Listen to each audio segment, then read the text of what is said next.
네, 우리 내리 오케스트라 시온 찬양대 은혜로운 찬양으로 하나님께 영광을 올려드렸습니다. 제가 아까 광고 시간에 소개할 분을 놓쳤습니다.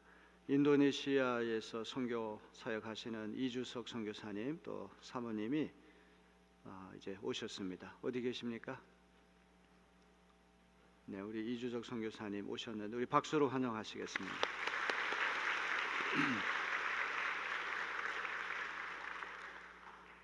고린도전서 8장 1절부터 11장 1절까지는 우상 제물 먹는 문제를 다루고 있습니다.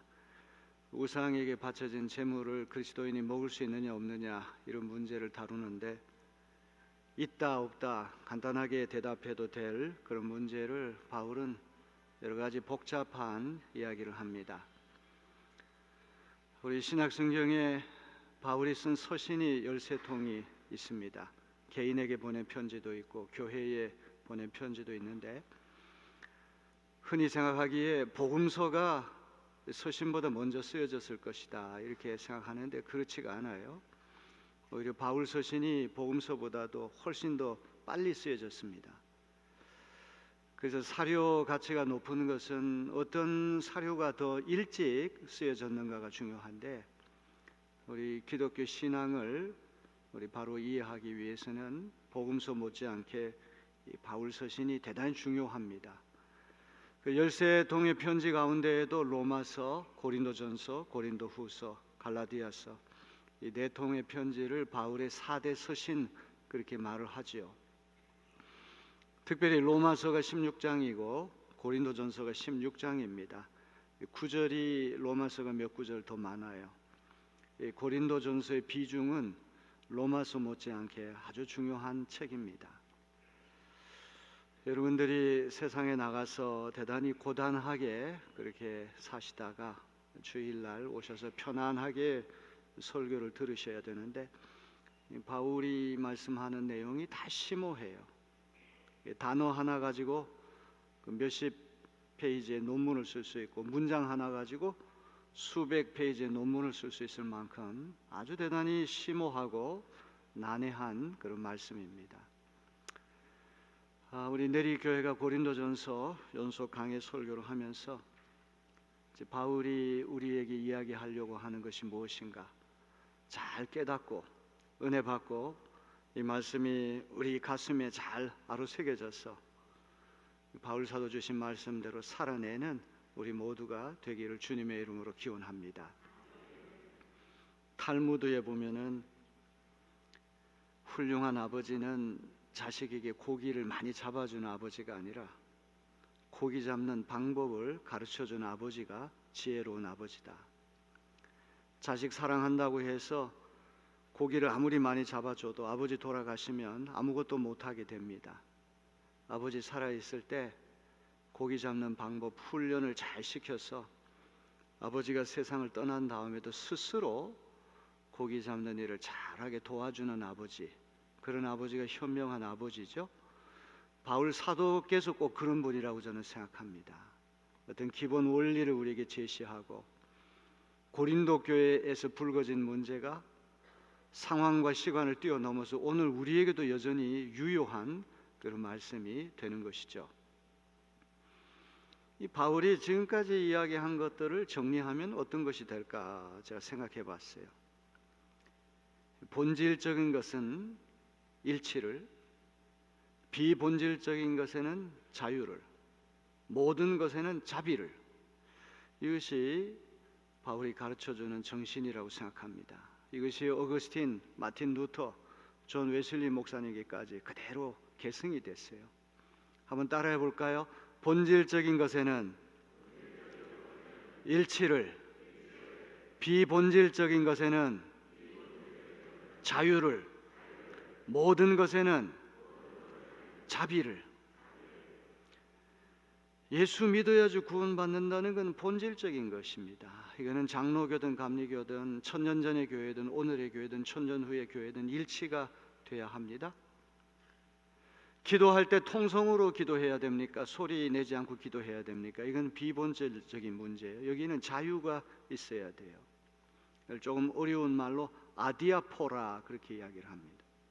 헬라 말, 그리스 말로 아디아포라라고 하는 말은 하나의 대답만이 있는 게 아니고 상황에 따라서 각각 답이 다를 때 아디아포라, 비본질적인 걸 아디아포라 그렇게 이야기를 하죠. 하지만 모든 것에는 자비를 사랑의 정신으로 해야 한다는 것입니다. 우상에게 바쳐진 제물을 그리스도인이 먹을 수 있느냐 없느냐 문제, 지식으로 보면은 우상은 헛개비고 아무것도 아니고 음식 그 자체는 거룩하지도 않고 속되지도 않은 것이기 때문에 우상에게 바쳐진 제물이라고 할지라도 그리스도인이 먹을 수 있죠. 그게 정통 신학이고 지식이에요. 그러나 지식이 옳다고 해가지고 다 유익하고 덕을 세우는 것은 아니거든요. 때로 그 지식은 더 큰 사랑과 존중과 배려의 정신으로 제한이 돼야 되거든요. 제가 여러 번 얘기해서 귀가 따갑게 들어서 익숙할 텐데 5살 먹은 아이가 자꾸 벽장에 귀신이 있다고 그럴 때 엄마는 귀신 없어요. 지식으로 볼 때 없잖아요. 없다고 보는 지식이 그게 옳은 건데 아이 수준에는 그게 안 된단 말이에요. 그러면 어머니는 자기 지식을 내려놓고 5살 먹은 아이의 처지로 내려가서 섬기는 종이 되어야 된단 말이죠. 바울 사도 말씀대로 약자들에게는 약자가 된다는 그런 말이에요. 그래서 그 아이를 있는 그대로 받아주고 감싸 안고 인내함으로 기다려주면 때가 되면 키와 지혜가 자라가면서 저절로 어느 순간에 귀신이 없다고 하는 것을 자기가 깨닫는 날이 온다는 말이죠. 지식은 사람을 교만하게 만들지만 사랑은 우리를 세워준다는 거예요. 바울이 고린도전서 8장부터 11장 1절까지 이 우상 제물 먹는 문제 가지고 이 지식도 존중과 배려와 사랑의 정신으로 제한받아야 한다, 이걸 가르쳐줘요. 자유도 마찬가지. 남이야 전봇대를 가지고 이빨을 쑤시든 말든 네가 간섭할 게 뭐냐 이렇게 얘기하잖아요. 자유사회, 민주사회에 자유 있다. 어젠가 그저께인가 그 텔레비전 방송을 보니까 그 혐오 비즈니스라고 하는가, 그 전 대통령 그 사저 앞에 가가지고 각종 그 우익단체, 극우단체들이 생방송으로 하는데 과격하게 할수록 후원금이 많이 들어오는데 어떤 사람은 매달 1억 5천만 원씩 후원금을 받았다는 거예요. 여러분, 어떤 언론의 자유, 집회의 자유가 있다고 그래가지고 다 유익하고 덕을 세우는 게 아니거든요. 근데 우리는 거기 놀아납니다. 그래서 이념이 나하고 똑같고 내 생각을 저렇게 반영해 주니까 저 사람 도와줘야 되겠다. 상당히 위험한 생각이 아닐 수 없어요. 자유라고 하는 것도 사랑의 정신으로 제한이 돼야 되죠. 권리라는 것도 마찬가지입니다. 당연히 내가 요구할 수 있는 권리가 있다고 할지라도 책임과 의무가 더 중요한 것이죠.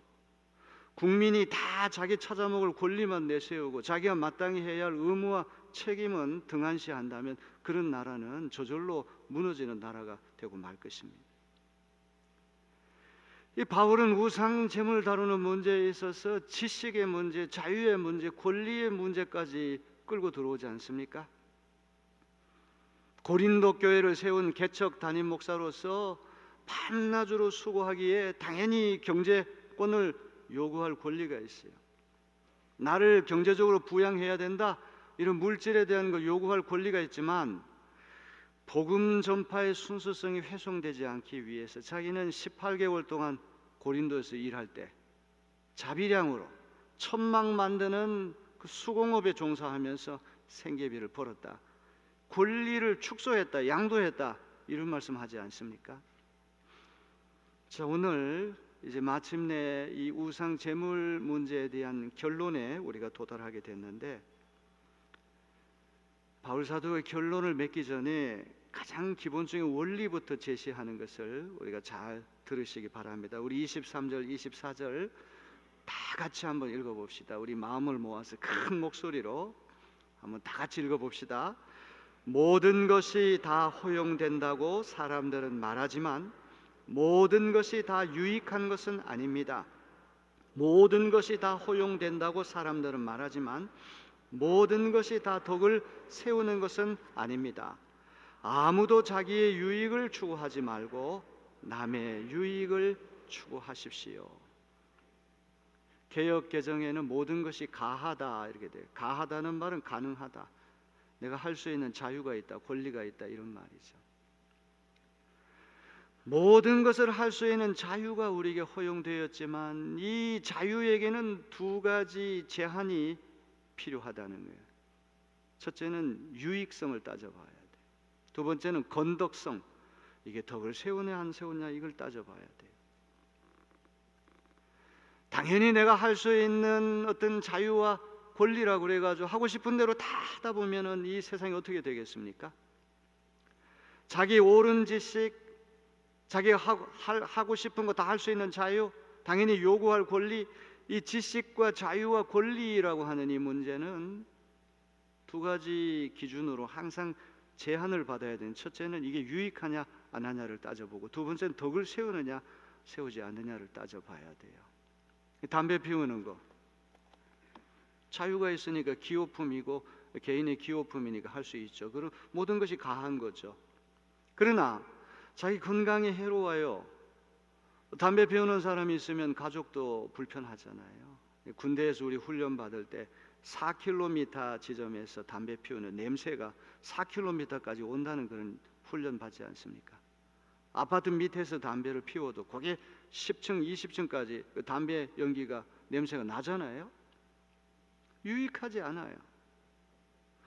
그다음에 덕을 세운다는 말은 헬라 말로 오이코도메이라고 하는 말인데 이게 빌드업, 세운다, 컨스트럭트, 건설한다는 말.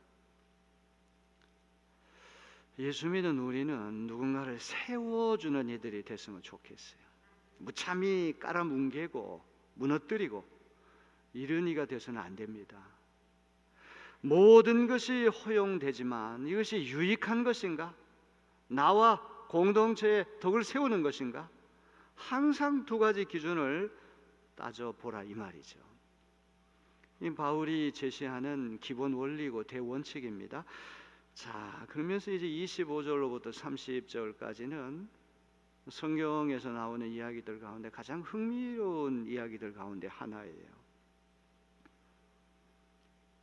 아주 특수하고 구체적인 사례를 가정에서 듭니다.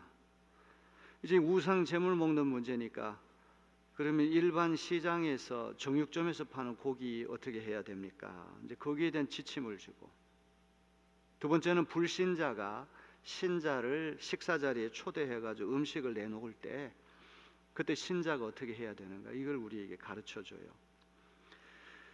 자, 우리 25절, 26절 다 같이 읽어봅니다. 다 준비됐습니까? 시장에서 파는 것은 양심을 위한다고 하여 그 출처를 묻지 말고 무엇이든지 다 먹으십시오. 땅과 거기에 가득 찬 것들이 다 주님의 것이기 때문입니다. 이 말씀을 이해하려면 그 당시 상황을, 문화적인 상황을 우리가 알아야 되거든요. 고린도나 로마나 아테네와 같은 그 로마 대도시에는 정육점이 항상 도시의 중앙에 있습니다. 그 이유는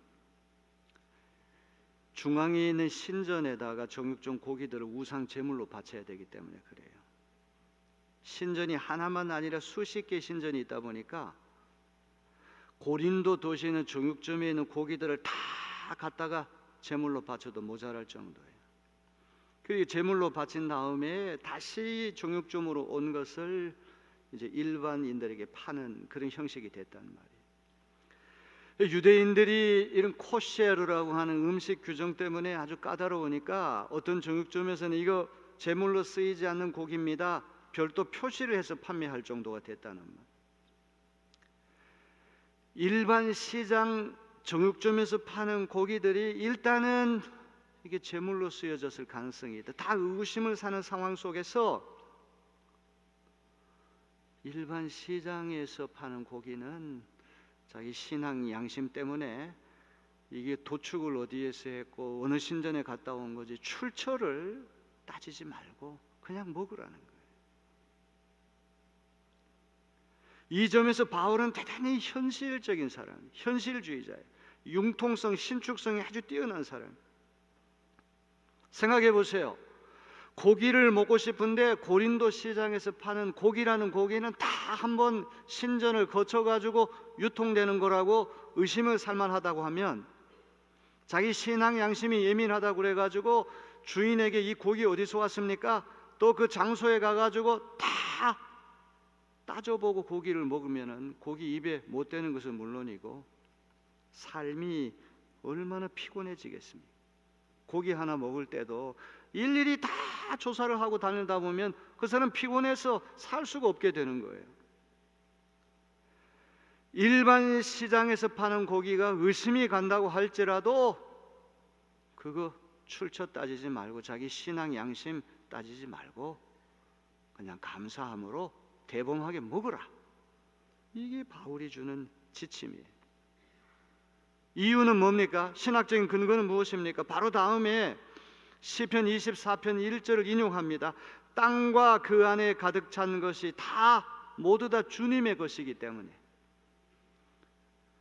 시장에서 파는 고기까지도 다 하나님께 속한 하나님이 주시는 음식이기 때문에,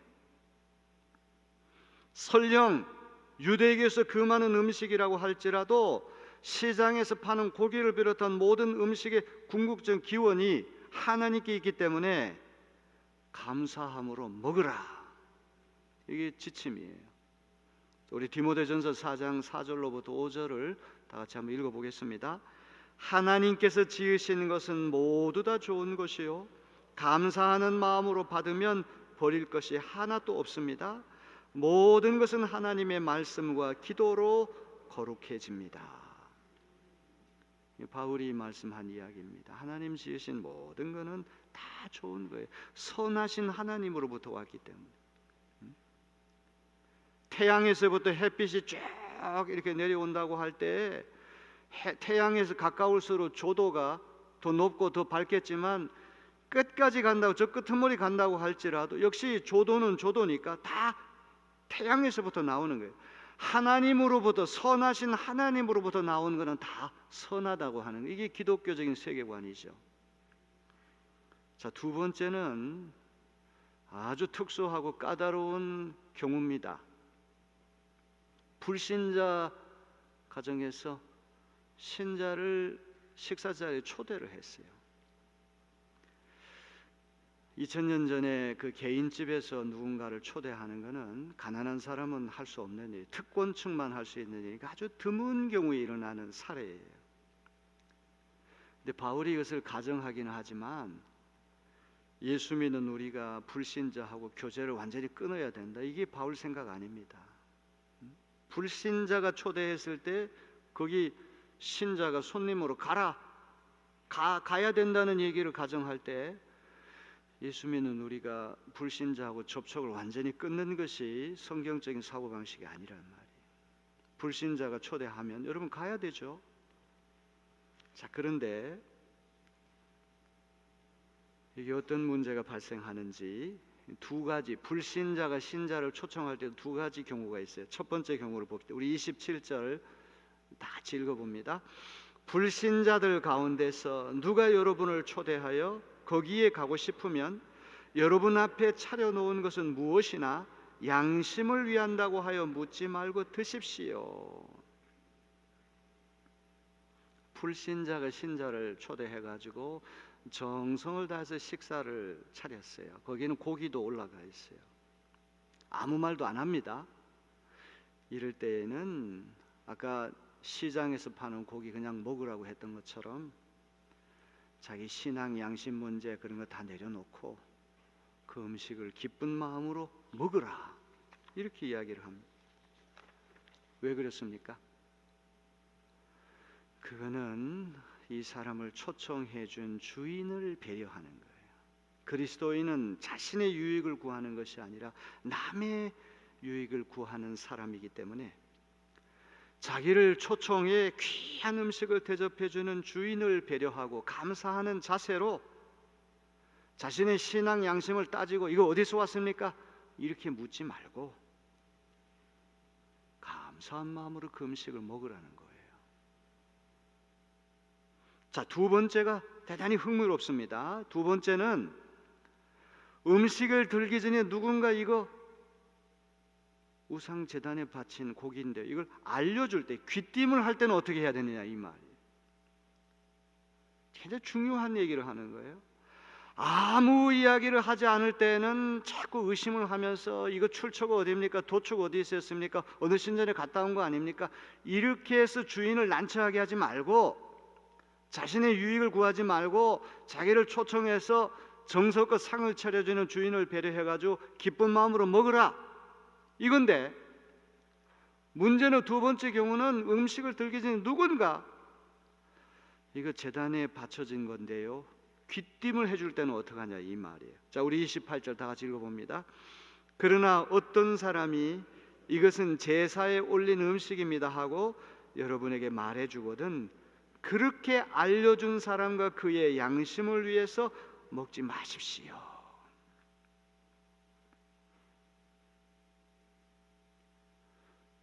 첫 번째 경우에는 아무 말도 안 할 때는 꼬치꼬치 캐묻지 말고 그냥 먹으면 되는데, 두 번째는 누군가 무슨 동기로 그랬는지는 모르지만 이거 제단에 바쳐진 건데요, 귀띔을 해주는 거예요.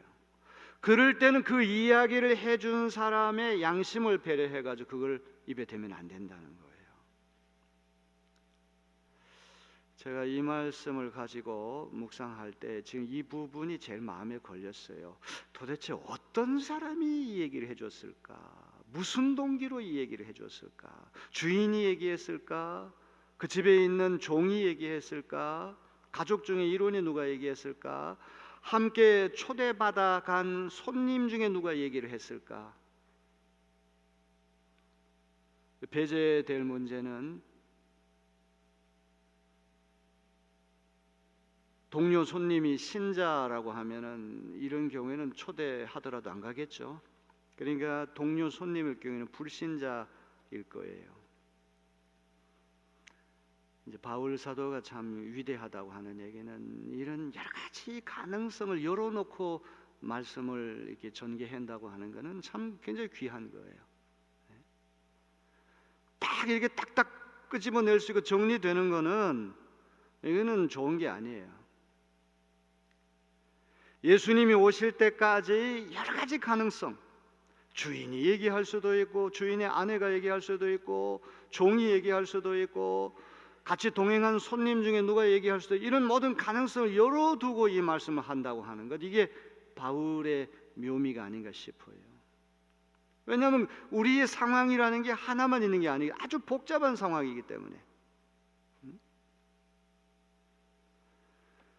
자, 이제 여러 가지 생각이 돼. 이제 예를 들면 같이 초대받아간 불신자 손님이 음식상이 이렇게 나왔을 때 그 같이 초대받은 신자 손님을 배려해가지고 이거는 어느 신전의 우상 제물로 바쳐진 건데 귀띔을 해준다. 이거는 유대교, 기독교의 관습을 잘 알기 때문에, 음식을 꺼려한다는 걸 알기 때문에 이거 제물로 쓰여진 건데 신앙상 괜찮으시겠어요? 염려하는 마음으로, 배려하는 마음으로, 혹시라도 이것 때문에 상심하면 안 되니까 어떤 도덕적인 의무감으로 이렇게 말을 해줄 때는 그 사람의 양심, 그 말을 해준 사람의 양심을 다치지 않게 하기 위해서 먹지 말라, 이런 얘기예요. 자, 우리 29절 전반부를 다 같이 볼까요? 내가 여기에서 양심이라고 말하는 것은 내 양심이 아니라 다른 사람의 양심입니다. 그 말을 해준 사람, 귀띔을 해준 사람의 양심을 고려해가지고 먹지 말라. 왜냐하면 그분이 그런 이야기를 할 때는 저 기독교 신자에게는 이 음식이 대단히 불편한 것이 될 텐데 생각해서 얘기해 줬으니까, 그렇게 배려해서 얘기해 준 사람이 유익을 구하기 위해서 입에 대지 말라는 거예요. 장로님이 어디 회식 자리에 갔는데 술이 이렇게 다 도는 거예요. 그때 옆에 있는 교회 안 다니는 사람이 장로님이 술 드시면 되겠습니까? 안 드셔도 됩니다. 이렇게 얘기해 줄 때 아이 괜찮습니다 하고 먹으면 그 얘기해 준 사람 민망하잖아요. 그거와 똑같은 상황이라고 생각하시면 돼요. 자, 우리 29절 30절 다 같이 봅니다. 어찌하여 내 자유가 남의 양심의 비판을 받아야 하겠습니까? 내가 감사하는 마음으로 참여하면 내가 감사하는 그 음식 때문에 비방받을 까닭이 어디에 있습니까? 참 묘한 얘기예요. 내가 음식 먹을 수 있는 자유라고 하는 것만 생각하고 그걸 기띔을 해주는 사람의 그 양심은 내가 고려하지 않는다면 내 음식 먹을 수 있는 자유가 그 귀띔해주는 사람 양심에 의해서 비판받는 경우가 되지 않습니까? 음식이라고 하는 건 감사하는 마음으로 들어야 되는데 그 기쁜 마음으로 감사함으로 음식 먹어야 할 것이 비방을 받을 이유가 어디 있겠냐 이 말이에요. 기쁜 마음으로 편안한 마음으로 음식 먹어야 한다 이 말이에요. 자, 이제 마침내 우리 우상 제물 문제에 대한 결론에 도달했습니다. 우리 10장 31절로부터 11장 1절은 이 주제 전체의 결론인데 세 가지 명령을 해요. 첫째는 모든 것 하나님 영광을 위해서 하라. 따라 합시다. 모든 것을 하나님의 영광을 위하여 하라. 두 번째는 걸림돌 거치는 자가 되지 말라 그랬어요. 따라하라는 얘기는 안 했는데 따라하시다. 한번 따라합시다. 걸림돌이 되지 말라. 다른 사람이 길 가는데 걸려 넘어지게 하는 사람 되지 말라니. 벌금 10만 원 내야 되는데 이게. 세 번째는 나를 본받는 자가 되라. 자, 우리 이 말씀은 마음에 잘 새겨 들읍시다.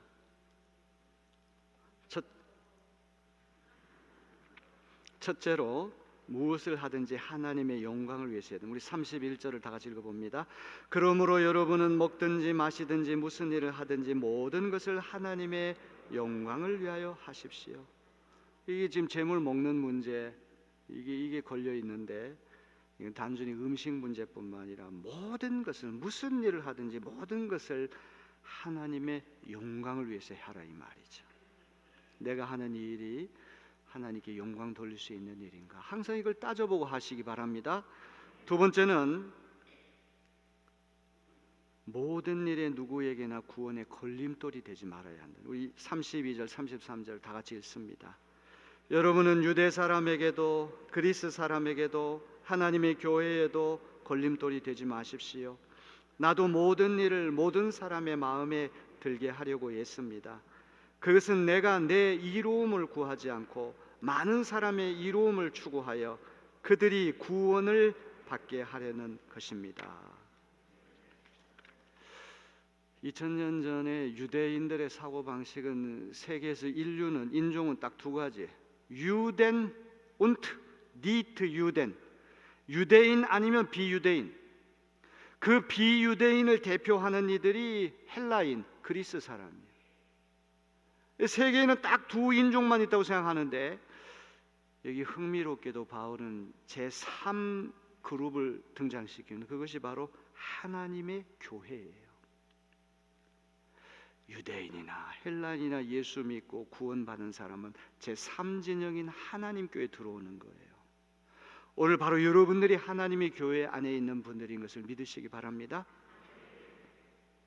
그런데 이게 바울은 유대인에게는 유대인같이 율법 없는 헬라 사람에게는 헬라 사람처럼 그렇게 산다고 얘기를 했잖아요. 그런데 걸림돌이 된다는 말은 무슨 말입니까? 자신의 유익만 구하고 자신의 이익만 계산해가지고 이웃을 배려하고 존중하지 못해서 그가 복음 들을 기회를 놓쳐버리게 하고 구원받지 못하게 하는 것. 지식만 앞세우고 자유만 앞세우고 권리만 앞세우고 사랑으로 배려하는 정신을 잃어버리게 돼서 다른 사람이 구원의 기회를 상실하게 만드는, 그게 걸림돌이 되는 것이란 말이죠. 참 재미있는 말은 자기는 모든 일에 모든 사람을 기쁘게 하는 삶을 산다, 이런 고백을 하거든요. 모든 일에 모든 사람을 기쁘게 할 수 있는 사람은 아무도 없어요. 유대인을 기쁘게 하다 보면 헬라인이 싫어하고, 헬라인 기쁘게 하다 보면 유대인이 실망하잖아요. 나라의 정치도 그렇잖아요. 정책을 내세우면 어떤 사람은 좋아하고 어떤 사람은 싫어하거든요. 모든 사람을 다 좋아하는 정책은 없어요. 참 어려운 일이에요. 바울이 이 얘기를 하는 의도가 뭘까? 모든 일에 모든 사람을 기쁘게 한다? 이거는 우리 고린도전서 9장 22절에 나온 유명한 이야기, 파신, 판타, 판토스. 모든 사람에게 가능한 모든 수단을 총동원해서 모든 것이 돼서 그들 가운데 일부를 구원받게 하겠다. 이게 바울의 다짐 아닙니까? 모든 일에 모든 사람을 기쁘게 하는 그런 자세로 한 영혼이라도 더 구원시키는 일에 내가 매진하겠다고 하는 그런 고백이 여기에 숨어 있음을 기억해야 됩니다. 자, 이제 마침내 우리 11장 1절 다 같이 읽어봅니다. 내가 그리스도를 본받는 사람인 것과 같이 여러분은 나를 본받는 사람이 되십시오. 우리가 자식을 키울 때 너 나 좀 본받아라 이렇게 얘기할 수 있는 부모는 많지 않아요. 대개는 부부싸움 할 때 제발 아버지 좀 닮지 말라, 엄마 좀 닮지 말라는 얘기를 많이 하잖아요. 나를 본받으라고 얘기할 수 있는 사람은 대단한 사람입니다. 자신감이 있는 사람입니다. 또 어떻게 보면 건방진 사람처럼 보일 수도 있어요. 이게 너무 자만심이 높은 거 아니야? 이렇게 오해할 수 있는데, 바울이 여기서 얘기하는 초점은 자기가 아니에요. 내가 예수님을 본받는 그 삶을 너희도 본받으라는 거예요. 바울의 인격이나 인간성이나 개성이나 바울의 언행을 본받으라 이게 아니라 내가 예수님 본받으려고 하는 그 자세를 너희도 본받으라. 바울이 주인공이 아니고, 바울이 초점이 아니고, 바울이 본받기 원하는 예수님이 초점이 되는 거예요. 바울이 그토록 닮기 원했던 그 예수 본받으려고 노력하는 자세를 우리도 따라가야 된다, 이 얘기가 되는 것이죠. 자, 바울 서신 가운데 이 고린도전서는 가장 현대적인 서신이다. 왜냐하면 고린도 교회에서 불거진 문제는 그 시대 그 상황에만의 문제가 아니고 예수님 오실 때까지 계속 될 수 있거든요. 자, 이제 결론은 다시 원점으로 돌아갑니다.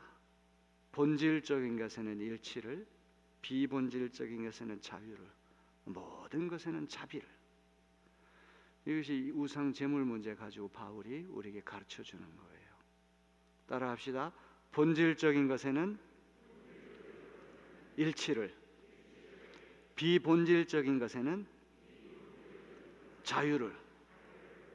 윤리학 용어로 조금 어려운 말이 아디아포라, 비본질적인 문제. 이거는 상황에 따라가 답이 여러 개 나올 수 있는 거예요. 그런 건 자유가 있어야 되겠죠. 세 번째는 모든 것에는 자비를. 이것이 예수 정신이고, 그 예수 정신을 계승한 바울의 정신이고, 오늘 우리가 닮아야 할 정신인 것을 놓치지 않는 우리가 되어야 할 줄로 믿습니다.